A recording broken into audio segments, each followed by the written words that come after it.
Hello everyone. Welcome to success with Rai academy. 30 जून 2020 के दैनिक जागरण के राष्ट्रीय संस्करण को आज के इस वीडियो में हम डिस्कस करेंगे। उन सभी प्रमुख हेडलाइंस को लिया जाएगा जो आज के न्यूज़पेपर के लिए और हमारे लिए प्रमुखता के तौर पर प्रकाशित की गई हैं। इसमें वो national page, international page, sports, business सभी पेज लिए जाएंगे यानी कवर किए जाएंगे और ख़ास तौर पर एडिटोरियल पेज को कवर किया जाएगा। आज एडिटोरियल पेज में जितने भी आर्टिकल हैं वो बहुत अच्छे हैं और 3 आर्टिकल होते हैं, हम तीनों का डिस्कशन करेंगे। तो चलिए अब वीडियो को शुरू करते हैं। सबसे पहले हम अपनी मोटिवेशनल लाइन को देख लेते हैं कि your best teacher is your last mistake, यानी जो आपका सबसे अच्छा अध्यापक होता है, जो आपको सिखाता है, वो आपकी आखिरी गलती होती है। अगर एक विद्यार्थी के तौर पर देखें, अगर आपने एग्ज़ाम दिया और आप उसमें सफल नहीं हो पाए, तो सबसे पहले तो आप एनालिसिस करिए कि आपका एग्ज़ाम वो क्यों नहीं निकला। तो आपको कोई ना कोई ऐसा पॉइंट ज़रूर मिलेगा जिसमें आप देखेंगे कि कोई एक सब्जेक्ट या कोई एक टॉपिक की वजह से आप उस क्वेश्चन को नहीं कर पाए, उतने नंबर नहीं ला पाए। अब आपको क्या करना रहेगा कि उस पर्टिकुलर सब्जेक्ट या फिर उस क्वेश्चन पर या उस टॉपिक पर ज़्यादा से ज़्यादा फोकस करें, उस वीक पॉइंट को अपना स्ट्रॉन्ग पॉइंट बनाएं, उस पर इतनी मेहनत करें, इतना फोकस दें कि वो आपका कमज़ोर पक्ष ना रहे। अगर ऐसा हो जाएगा तो निश्चित तौर पर आपको सफलता भी प्राप्त हो जाएगी। तो अब चलिए आज के न्यूज़पेपर को शुरू करते हैं। अब सबसे पहले हम अपनी नेशनल न्यूज़ ले लेते हैं। आज हमारे लिए 4 इंपॉर्टेंट नेशनल न्यूज़ हैं। पहली है 31 जुलाई तक बंद रहेंगे स्कूल कॉलेज, क्योंकि केंद्रीय गृह मंत्रालय ने जो अनलॉक 2 के दिशा निर्देश जारी कर दिए हैं और 1 से 31 जुलाई तक ये प्रभावी रहेगा। दूसरा है टिकटॉक समेत चीन के 59 ऐप पर पाबंदी लगाई गई है। अब ये कौन कौन से हैं प्रमुख ऐप, वो हम इस न्यूज़ में देखेंगे। तीसरा है कि देश में लगातार बढ़ रही कोरोना से उबरने की दर, यानी कि जो मरीज स्वस्थ हो रहे हैं, उनके बारे में ये न्यूज़ है। और जैसा कि 3,21,000 मरीज अभी तक ठीक हो गए हैं और अब सिर्फ 2,10,000 सक्रिय मामले ही भारत में हैं। चौथी न्यूज़ है हमारी कि देश की पहली कोरोना वैक्सीन को मानव परीक्षण की मंजूरी दे दी गई है। अब ये कहाँ पर दी गई है, किसके द्वारा दी गई है, वो हम इस न्यूज़ में डिस्कस करेंगे।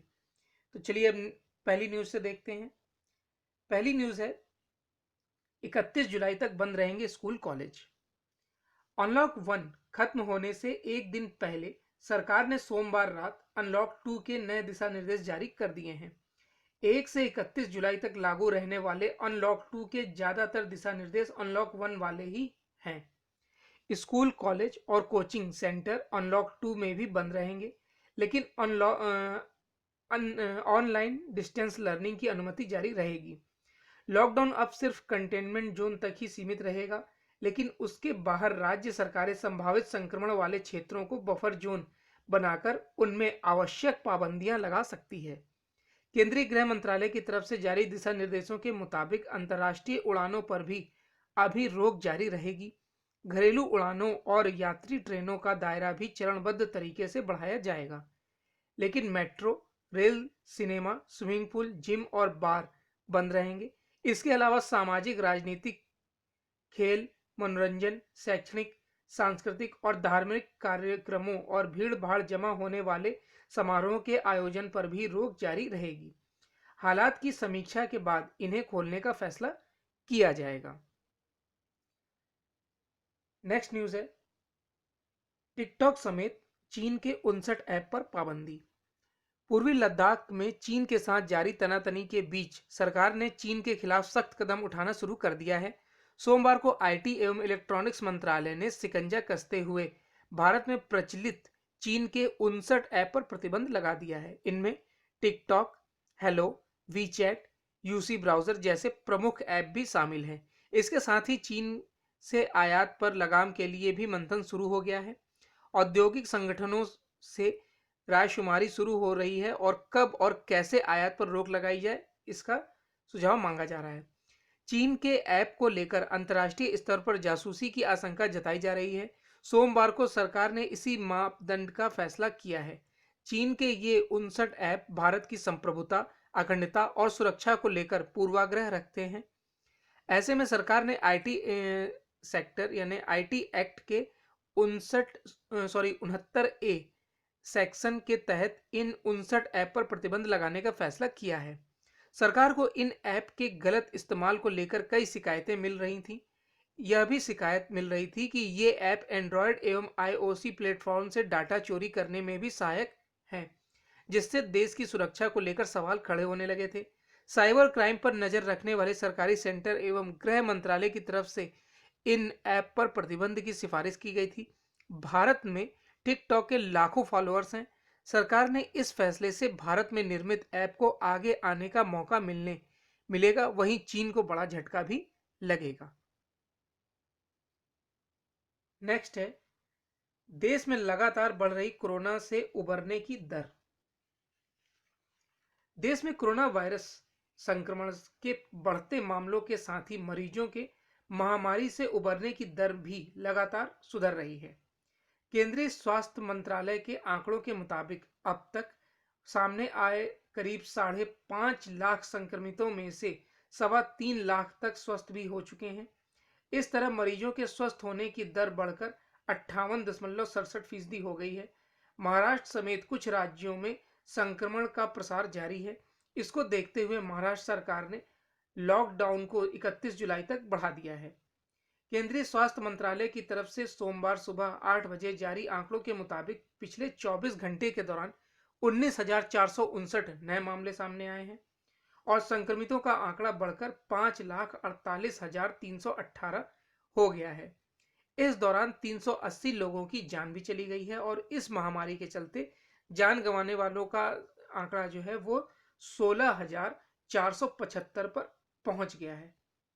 अब तक 3,31,722 मरीज पूरी तरह स्वस्थ भी हो चुके हैं और सक्रिय मामले 2,10,120 ही रह गए हैं।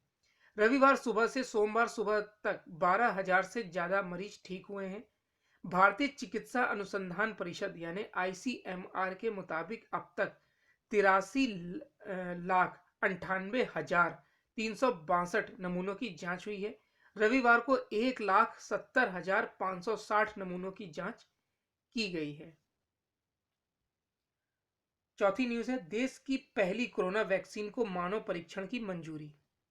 देश के पहले कोविड-19 वैक्सीन कैंडिडेट को मानव परीक्षण के पहले और दूसरे चरण की मंजूरी मिल गई है। भारत बायोटेक ने भारतीय चिकित्सा अनुसंधान परिषद यानी आईसीएमआर और राष्ट्रीय विषाणु विज्ञान संस्थान यानी एनआईवी के साथ इस वैक्सीन कैंडिडेट कोवाविक्सन का विकास किया है। दवा नियामक central drugs standards control organisation यानी सीडीएससीओ और स्वास्थ्य मंत्रालय ने वैक्सीन के फेज 1 और फेज 2 मानव क्लिनिकल परीक्षण की मंजूरी दे दी है। मानव परीक्षण अगले महीने शुरू होंगे। वैक्सीन को बनाने के लिए एनआईवी पुणे में आइसोलेट कोरोना स्ट्रेन को भारत बायोटेक को ट्रांसफर किया गया था। तो ये नेशनल पेज की 4 न्यूज थी। अब नेक्स्ट पेज पर आते हैं।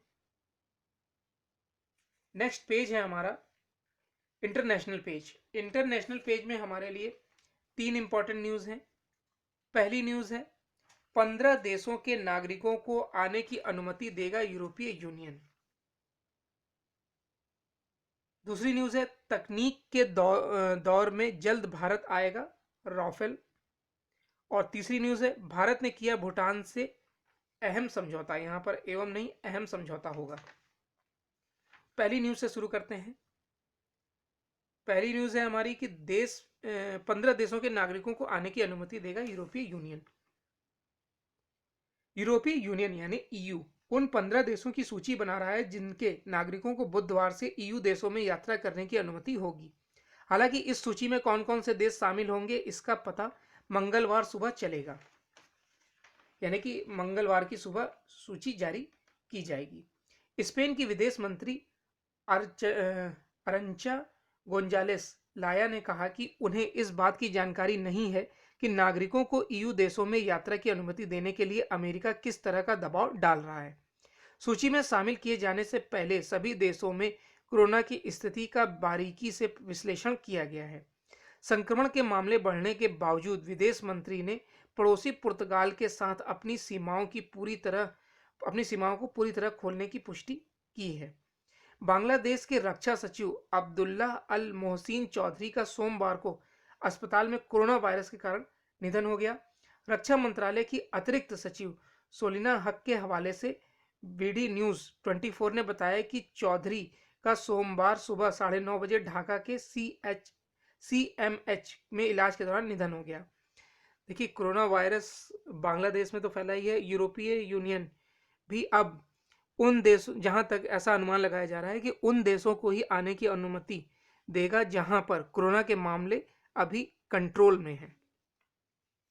नेक्स्ट न्यूज़ है, तकनीक के दौर में जल्द भारत आएगा राफेल। यहां पर तनातनी होगा।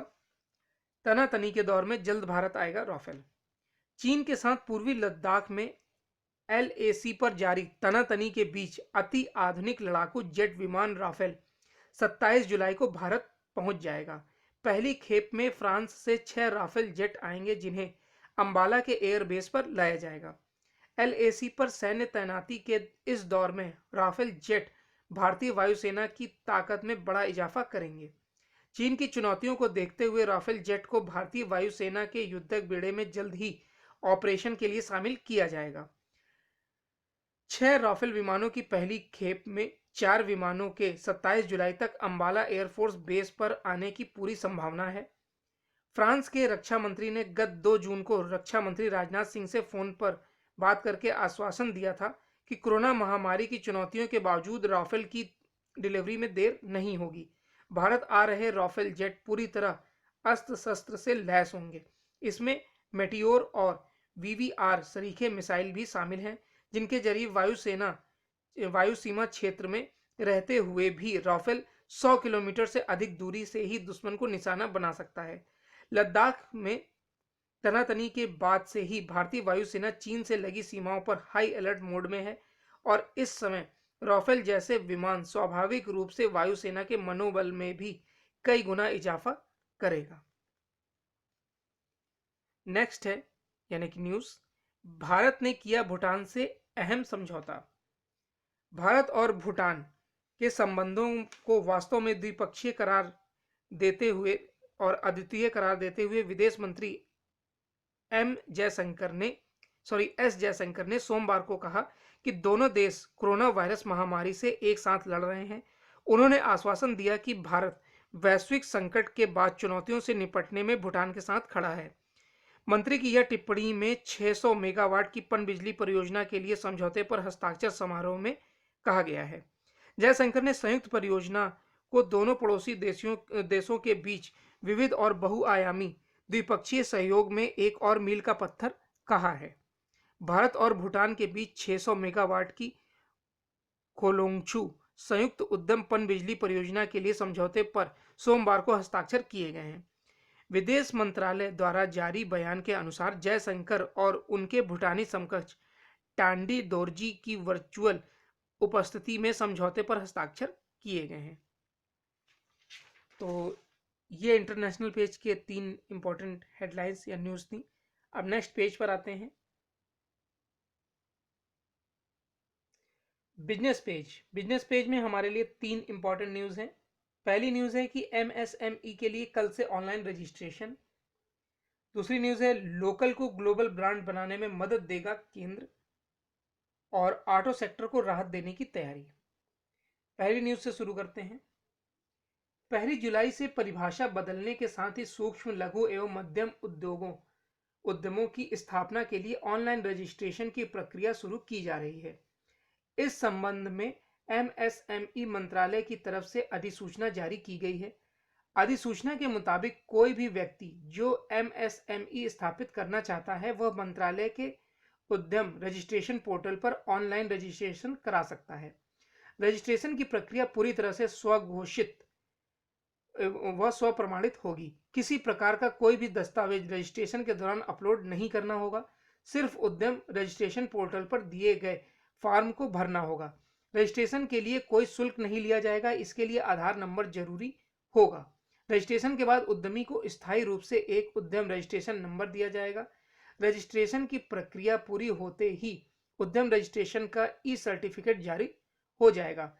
रजिस्ट्रेशन नंबर मिलने पर वह उद्यम पिछले साल के जीएसटी रिटर्न और आईटीआर की विस्तृत जानकारी ऑनलाइन पोर्टल पर डालेगा। इस आधार पर उसकी श्रेणी सूक्ष्म, लघु या मध्यम का वर्गीकरण स्वतः हो जाएगा। अगर किसी उद्यम की तरफ से मशीनरी में नए निवेश या टर्नओवर में बढ़ोतरी से उसकी श्रेणी बदल रही है, तब भी उस साल उसे अपनी पुरानी श्रेणी में ही रहना होगा। अगले साल उसकी श्रेणी बदली जाएगी। नेक्स्ट न्यूज है, लोकल को ग्लोबल ब्रांड बनाने में मदद देगा केंद्र। आत्मनिर्भर भारत के लिए केंद्र सरकार 2 लाख से अधिक सूक्ष्म खाद्य प्रसंस्करण इकाइयों को अपना कारोबार बढ़ाने के लिए वित्तीय मदद देगी। बड़े ब्रांड के रूप में खुद को स्थापित करने के लिए यह मदद दी जाएगी। 10,000 करोड़ रुपए की इस योजना की औपचारिक शुरुआत के साथ लोकल उत्पादों को ग्लोबल ब्रांड में बदलने का अभियान शुरू कर दिया गया है। देश में चल रही 25 लाख से अधिक ऐसी इकाइयों में से 80% पारिवारिक उद्यम के रूप में चल रही हैं, जिनमें परिवार के सदस्य ही मिलकर चटनी, अचार, पापड़ और बड़ी जैसे लजीज उत्पाद तैयार कर रहे हैं। ऐसे परियोजनाओं को आगे बढ़ाने के लिए इनकी लागत के 35% तक की मदद की जाएगी। योजना को सफलतापूर्वक लागू करने के लिए इसमें केंद्र के साथ राज्यों को भी शामिल किया गया है। अधिकतम मदद 10 लाख रुपए तक की जाएगी। मदद के तौर पर उन्हें उत्पादों के मूल्यवर्धन, बेहतर पैकेजिंग, मशीन लगाने और बैंक ऋण लेने में मदद के साथ बाजार उपलब्ध कराना शामिल है। एक जिला एक उत्पाद की नीति पर योजना आगे बढ़ाने की तैयारी है। हालांकि राज्य इसे अपने तरीके से भी आगे बढ़ा सकते हैं। योजना की लॉन्चिंग के मौके पर केंद्रीय खाद्य प्रसंस्करण मंत्री हरसिमरत कौर बादल ने बताया कि योजना से सूक्ष्म खाद्य प्रसंस्करण क्षेत्र में 35,000 करोड़ रुपए के निवेश का रास्ता तैयार होगा, जिसमें 9 लाख रोजगार के अवसर सृजित होंगे। ऑपरेशन ग्रीन्स के तहत जहां पहले इसका लाभ आलू, प्याज और टमाटर जैसे उपज को मिलता था, उसका दायरा बढ़ाकर सभी सब्जियों को इसमें शामिल कर दिया गया है। नेक्स्ट न्यूज है, ऑटो सेक्टर को राहत देने की तैयारी। वैश्विक मंदी और फिर कोविड-19 ने देश के ऑटोमोबाइल सेक्टर को बुरी तरह से प्रभावित किया है, लेकिन संभावनाओं को लेकर उम्मीदें अभी खत्म नहीं हुई हैं। सरकार मौजूदा माहौल में घरेलू ऑटोमोबाइल सेक्टर को राहत देने पर विचार कर रही है, जिससे न सिर्फ घरेलू बाजार में मांग बढ़ने में मदद मिलेगी, बल्कि वैश्विक बाजार में चीन के एक मजबूत विकल्प के तौर पर भी घरेलू उद्योग को स्थापित किया जा सकेगा। ऑटोमोबाइल सेक्टर को कुछ वैसे ही राहत दिए जाने की संभावना है जैसी 2008-9 की मंदी में 2008 और 9 की मंदी में के दौरान दी गई थी। इसके तहत शुल्कों में राहत का विकल्प भी सरकार के पास होगा। ऑटोमोबाइल सेक्टर के सूत्रों ने बताया कि उनकी सरकार के प्रतिनिधियों से कई चरणों में बातचीत हुई है। यह सहमति बन रही है कि देश में 10 लाख लोगों को प्रत्यक्ष और परोक्ष तौर पर रोजगार देने वाले इस सेक्टर को बड़ा राहत पैकेज देने की जरूरत है। उद्योग जगत पिछले वर्ष की मंदी के बाद से ही इस बात की मांग कर रहा है कि जीएसटी दर में राहत दी जाए। इससे पहले सरकार की तरफ से तर्क था कि राजस्व संग्रह की स्थिति को देखते हुए ऑटो सेक्टर को टैक्स दर में राहत नहीं दी जा सकती है। अब ऑटोमोबाइल की बिक्री एकदम ठंडी पड़ चुकी है। ऐसे में अगर जीएसटी दर घटाकर घरेलू मांग में बढ़ोतरी हो जाती है तो इससे सरकार के राजस्व में भी वृद्धि होगी। तो ये बिजनेस पेज की 3 इंपॉर्टेंट हेडलाइंस थी। अब नेक्स्ट पेज पर आते हैं। नेक्स्ट पेज है हमारा एडिटोरियल पेज। एडिटोरियल पेज में हर बार की तरह 3 आर्टिकल होते हैं। पहला आर्टिकल है चीन के दुस्साहस का जवाब। भारत चीन के दुस्साहस का जवाब कैसे देता है, यह न केवल हमारे लिए महत्वपूर्ण होगा बल्कि विश्व व्यवस्था पर भी अपना प्रभाव छोड़ेगा। चीन ने जो गलवान घाटी में दुस्साहस किया है या फिर आप कह सकते हैं कि धोखा दिया है एक तरह से, तो उसका जवाब भारत देने में पूरी तरीके से सक्षम है और दे भी रहा है। इसी पर लिखा गया है ये आर्टिकल, और ये आर्टिकल लिखा है कांग्रेस के राज्यसभा सदस्य दीपेंद्र सिंह हुड्डा द्वारा। दूसरा आर्टिकल है तकनीक की ताकत को पहचाने भारत। हमें यह समझना होगा कि जब हम तकनीक के क्षेत्र में कुछ बेहतर और नया करेंगे तभी हम चीन से लोहा ले पाएंगे। आप सभी को पता होगा कि तकनीक के मामले में चीन भारत से कई गुना आगे है, और किसी ना किसी तरीके से तकनीक के मामले में भारत चीन पर आश्रित भी है। भले वो 10% हो या फिर 30% हो, लेकिन किसी ना किसी तरीके से वो उस पर आश्रित है। अब अपनी तकनीकी क्षमता को पहचान कर वो चीन से किस तरीके से तकनीक के मामले में आगे बढ़ सकता है, उससे बराबर आ सकता है, इसी पर लिखा गया है ये आर्टिकल। और ये आर्टिकल लिखा है आर्थिक मामलों के जानकार भरत झुंझुनवाला द्वारा। और तीसरा आर्टिकल है देशभक्ति चीनी आयात, यानी कि सॉरी देशघाती होगा यहाँ पर, देशघाती चीनी आयात। तो अब पहले आर्टिकल से शुरू करते हैं। चीन के दुस्साहस का जवाब। गलवान में हमारे 20 बहादुर जवानों के बलिदान ने समूचे देश को गुस्से से भर दिया है। इस घटना से हमारे राष्ट्रीय स्वाभिमान को चोट पहुंची है। अब भारत चीन के दुस्साहस का जवाब कैसे देता है, यह न केवल हमारे लिए महत्वपूर्ण होगा बल्कि विश्व व्यवस्था पर भी अपना प्रभाव छोड़ेगा। मौजूदा समय में हमारे पास 3 रणनीतिक विकल्प हैं। पहला, हम दृढ़ राष्ट्रीय संकल्प के साथ चीन का डटकर मुकाबला करने का निश्चय करें और युद्ध छोड़कर सभी उपलब्ध राजनीतिक एवं कूटनीतिक विकल्पों का उपयोग करें। दूसरा, हम अपने राष्ट्रीय स्वाभिमान की कीमत पर गैर बराबरी वाले कथित दोस्ताना रिश्तों के झूले पर झूलते रहें और शांत बैठ जाएं। युद्ध में कूदने का तीसरा रास्ता 21वीं शताब्दी के इस परमाणु युग में हमारा अंतिम विकल्प ही हो सकता है। इससे पहले कि कुछ हम 3 विकल्पों में से कोई एक चुने, कुछ मूलभूत बातें समझना आवश्यक है। डोकलाम से गलवान तक चीन की मंशा लगभग एक जैसी रही है। डोकलाम संकट के दौरान चताया गया था कि भारत और बाकी दुनिया के प्रति चीन की नई नीति का सूचक है, क्योंकि सी जिनपिंग का लक्ष्य राष्ट्रवादी उन्माद के सहारे खुद को माओ के समक्ष खड़ा करना है।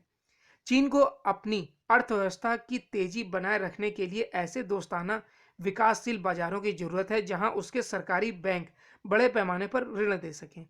चूंकि विदेशी बाजारों में पैर पसारना चीन के आर्थिक विकास के लिए आवश्यक है, इसलिए उसने बेल्ट एंड रोड इनिशिएटिव के जाल में तमाम अफ्रीकी और एशियाई देशों को फंसाया है। बीते 3 वर्षों में चीन की इस पहल में शामिल देशों की संख्या 100 के करीब पहुंच गई है। इसमें पाकिस्तान, बांग्लादेश और नेपाल भी चीन की इस पहल से विकासशील देशों पर चीनी कर्ज का बोझ बढ़ा और वे पूरी तरह इसके दबाव में आ गए हैं। अमेरिका और अन्य कई देश चीन के आक्रामक तेवरों पर गंभीर चिंता व्यक्त कर चुके हैं। अमेरिका चीन से व्यापार युद्ध लड़ रहा है और और लगता है कि नए शीत युद्ध का बिगुल बजने ही वाला है। 20वीं शताब्दी के शीत युद्ध में भारत के पास तटस्थ रहने की गुंजाइश भी थी, लेकिन चीन का पड़ोसी होने के कारण हमें 21वीं सदी के इस संभावित शीत युद्ध में न चाहते हुए भी बड़ी भूमिका निभानी होगी। निसंदेह भारत में पिछले कुछ वर्षों में अमेरिका से रिश्तों की गहराई बढ़ाई है, लेकिन इसका भी प्रयास किया गया है कि उसने साथ ही चीन से रिश्तों को प्रभावित ना करें। अहमदाबाद में नमस्ते ट्रंप सभा में हुई सी जिनपिंग भी वहीं झूला झूले, लेकिन अब चीन ने यह साबित कर दिया है कि वह मित्रता की भाषा नहीं समझता है। भारत को G11 का सदस्य बनाने की अमेरिका की पहल का समर्थन करना चाहिए। साथ ही हमें इतिहास के पहिए को वापस घुमाते हुए इंदिरा युग की तरह रूस से रिश्तों को मजबूत करना चाहिए। इस चुनौतीपूर्ण समय में रूस के समर्थन की कमी सबसे ज्यादा महसूस हो रही है। रूस तेजी से बदलते वैश्विक परिदृश्य में महत्वपूर्ण आवाज होगा। मैं भारत के अमेरिकी नेतृत्व वाले मंच में एक समर्पित सदस्य के रूप में शामिल होने की हिमायत नहीं करता हूं। चीनी दुस्साहस को मात देने के लिए किसी भी दूसरी ताकत पर पूर्ण निर्भरता राष्ट्रहित में नहीं है, लेकिन हम उन देशों का साथ लेने में परहेज ना करें जिनके हित हमारे देश से मेल खाते हों। नेक्स्ट है तकनीक की ताकत को पहचाने भारत। ऑब्जर्व रिसर्च फाउंडेशन के अनुसार hypersonics, 5G internet, genetics, artificial intelligence, 3D printing संबंधी तकनीकों से ही यह तय होगा कि विश्व पर इसका दबदबा रहेगा। नई तकनीकों पर पेटेंट लेने के लिए वर्ल्ड इंटेलेक्चुअल प्रॉपर्टी ऑर्गेनाइजेशन यानी वाइपो में अर्जी दाखिल की जाती है, जिससे उस तकनीक पर विश्व में पेटेंट धारक एक एकाधिकार स्थापित हो जाए। वाइपो के अनुसार गत वर्ष चीन ने अमेरिका से अधिक संख्या में पेटेंट की अर्जियां दाखिल की हैं। आपको समझ में आ गया होगा कि पेटेंट किस लिए दाखिल किया जाता है। 1999 में चीन ने केवल 300 अर्जी दाखिल की थी, जो इस वर्ष 59,000 हो गई हैं, जबकि अमेरिका केवल 58,000 अर्जियां दाखिल की हैं। सोचिए चीन ने तकनीक के मामले में कितनी बड़ी छलांग लगाई है। आप इससे अंदाजा लगा सकते हैं सिर्फ 20 वर्षों में, लगभग 20 वर्षों में वो इतनी हाई जंप उसने लगाई है कि पहले वो 300 अर्जियां देता था, अब वो 59,000 अर्जियां दे रहा है। यह भी सामने आया है कि चीन की कंपनी हुआवे लगातार तीसरे वर्ष सर्वाधिक पेटेंट फाइल करने वाली वैश्विक कंपनी बन गई है। भारत का चीन से एक संबंध निवेश का है, जैसे हमारी ओला टैक्सी कंपनी में चीन ने निवेश कर रखा है। यदि समय क्रम में हम इस तरह की कोई और कंपनी बनाकर ओला को मात देने में सफल रहते हैं तो चीन का यह निवेश हमारे लिए लाभप्रद हो जाएगा। इसके विपरीत यदि ओला टैक्सी लंबे समय तक चीन को लाभ कमाकर भेजती रही तो यही निवेश हमारे लिए हानिप्रद हो जाएगा। इसलिए चीन से निवेश बंद करने का प्रभाव इस पर निर्भर करेगा कि हमें दम कितना है। हम तकनीक के सृजन में चीन से कमजोर क्यों पड़ रहे हैं? 1950 में ही नहीं बल्कि 1980 में भी हम चीन से आगे नहीं तो उसके बराबर थे। अब फिर से बराबरी और बढ़त हासिल करने के लिए हमें वित्तीय सहायता और राजनीतिक संकल्प दोनों पक्षों पर विचार करना होगा। भारत सरकार द्वारा जारी 2017-18 के आर्थिक सर्वेक्षण में कहा गया था कि पिछले 20 वर्षों से रिसर्च पर देश की कुल आय या जीडीपी का केवल 0.7% रकम खर्च की जा रही है, जबकि चीन द्वारा 2.1%। लेकिन यह ध्यान रहे कि चीन का जीडीपी हमसे लगभग 5 गुना है, इसलिए शुद्ध रकम में हम चीन के द्वारा खर्च की जा रही रकम का केवल 7% रिसर्च में निवेश कर रहे हैं। इसका मुख्य कारण यह है कि सरकार के बजट का एक बड़ा हिस्सा सरकारी कर्मियों के वेतन को जा रहा है। चीन में सरकारी कर्मियों का वेतन प्रति व्यक्ति जीडीपी का 1.5 गुना है, जबकि भारत में 4.6 गुना है।